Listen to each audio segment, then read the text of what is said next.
the uniqueness of any organization or business is the people. Begins and ends with the people.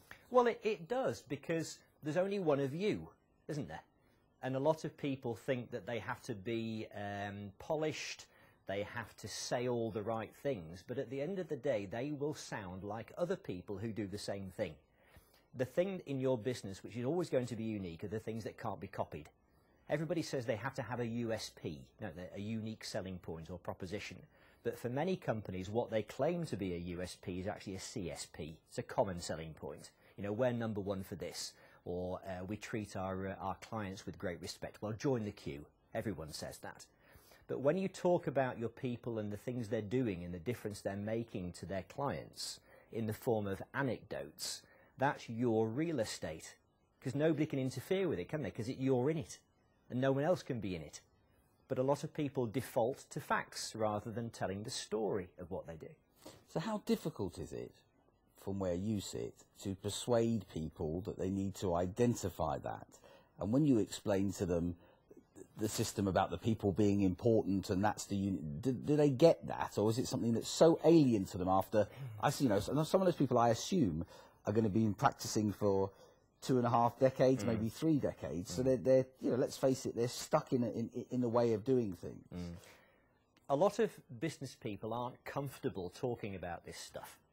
And that's why they default to, this is where we're based with so many staff, we do this, we do that, because it's tangible and it's easy for them to trot out and it's not threatening. It doesn't imply any vulnerability, because in order to tap into the stuff that's really unique in your business, you've got to talk about people.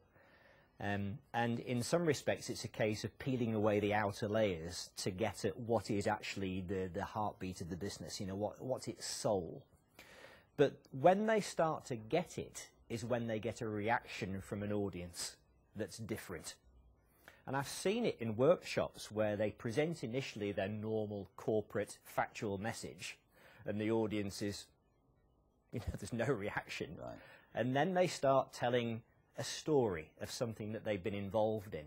Now they themselves, the storyteller, starts to feel something because it's tapping into an emotion that's rooted in that experience. But then the audience picks this up as well. And in the feedback afterwards, the audience says, that was absolutely amazing what you said there. Why have you never told us this before? They see them in a new light. So when they get that feedback, then they begin to get it. Okay, say I am a partner in a firm of accountants. And I come to you and say, look, I understand what you do. I've identified that we need to find our USP. How would you get me to that point where I can discover it? We would get you together and we would facilitate a session where we tap into what we term your library, your vault of anecdotes and experiences. And then we begin to pick apart the lessons that we can learn from those experiences. So, for example, if a receptionist answers the phone one day to a very irate customer, and he or she manages to turn them around by using great listening skills, asking good questions, building a bit of rapport, and calming them down, and in doing so they reveal certain items of information, the client reveals certain things that could be of use to the company to develop that relationship further, that receptionist has done a fantastic job. Right. It's a piece of art.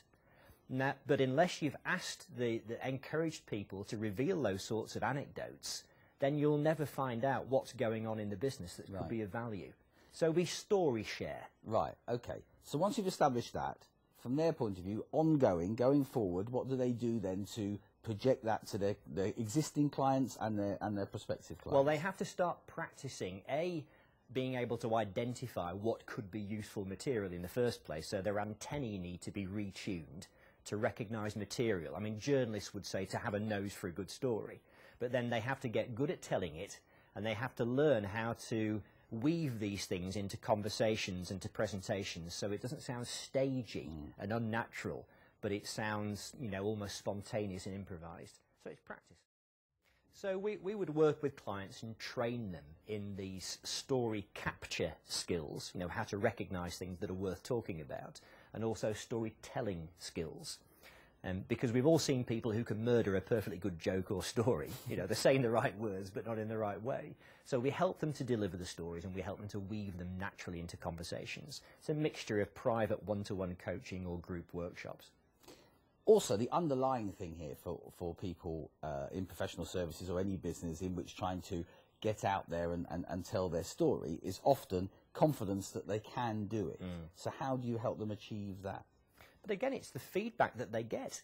As I said previously, once somebody tries telling this in a different way or presenting themselves differently, not presenting the facts but telling the story of what they're about, they will get a very positive reaction from the audience, and that feeds their confidence. Well, if that's happened to me this time, maybe I should keep doing this. Because so often they get no reaction because it's just vanilla. And that's not threatening, but it also doesn't feed their confidence by getting something better in return. So you create a safe environment for people to practice these things, get the feedback, and help them to interpret why that's so much better than it was previously.